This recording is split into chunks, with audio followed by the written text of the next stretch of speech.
The Coca Cola 600 on Fox is sponsored by Verizon Wireless. Big racing fan? Get Verizon Championship Racing for race highlights, behind the scenes, and exclusive interviews right on your VCast phone. From the network with the most 3G coverage, Verizon. You're looking at the first race ever at Charlotte Motor Speedway, 1960, the World 600. Jolie Johnson drove into victory lane. There's his driving suit, his champion Sparkplug t-shirt.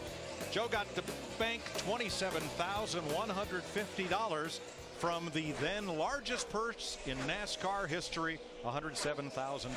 And Bruton Smith and Curtis Turner, who built this racetrack, the reason they made it a 600-mile race, Mike, was because they wanted it to be bigger than Indy. You know, Indy had a lot of influence on our sport early on, us wanting to be bigger than they are. The shape of the track is the same, but an awful lot has changed since that day in June 1960. Kurt Busch out front in a Dodge, Denny Hamlin, David Rudiman Toyotas, Jimmy Johnson Chevrolet, then the Toyotas of Logano, and Kyle Busch has climbed to 6th place. Let's catch up on the 2nd place car, Matt. Mike, all three Gibbs cars running in the top 6. Denny Hamlin, his car was tight early on, didn't hit on that last caution. So the car is much better, especially now when he's down in the shady parts of the racetrack. So this racetrack continues to come to him as the sun continues to set. You know, Mike, you talked about that purse that Jolie Johnson got for winning this race. Tonight, the winner, a minimum of about $340,000 to win. And this guy here, I think he's going to end up running about 650 miles tonight. Because I'm telling you, he moves around on the racetrack. He's been absolutely out against the outside wall all the way around the racetrack. And you just saw him kiss it just a little bit, or tried to right there. But he has been rim riding around this racetrack. But Mike, remember, that's one of the guys that you and I talked about in the pre-race, a guy to watch. Greg Biffle in the 16 started back in the 40th position, told us on Friday that he knew he had a good race car. They just kind of stepped on their toe in qualifying. But you saw that car snap a little bit as it corner exit. That's why running the high line's a little easier. When you crank that thing hard left and run around the bottom there, back in the throttle, the back end, the front will push a little bit, and then the back will snap out.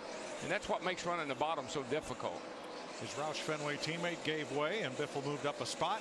Here's another of those Roush Fords, the 99 of Carl Edwards, going past our pole sitter. That's for 11th place. And remember, Carl Edwards started back in the 29th spot. This is a backup car. He crashed in practice before qualifying on Thursday. They did get a little practice in before qualifying, though, with this backup. And really, that's pretty impressive when you think about it, Larry, because that's as good as I've seen this 99 car. Yeah,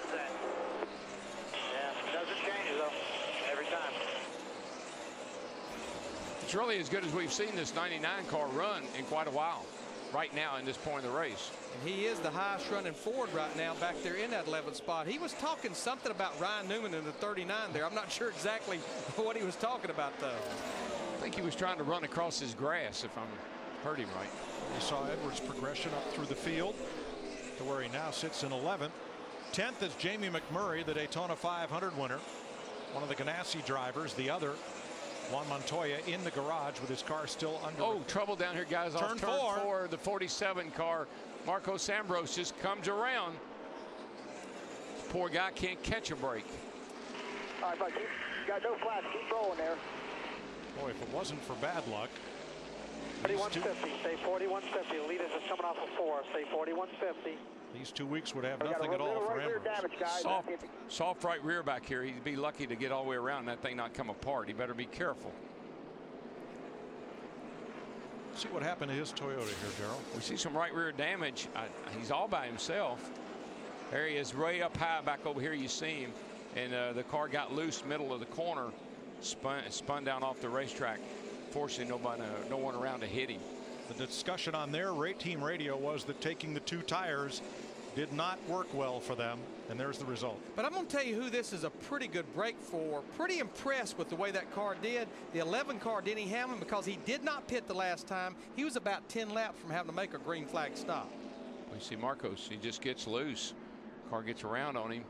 All that smoke's from staying in the gas, so it won't back up the hill into the wall. Pretty nice job of hanging on to her. Goodbye cone, but he did keep it out of the wall and otherwise out of harm's way. His pit is right there, and they said no, go around, and he did.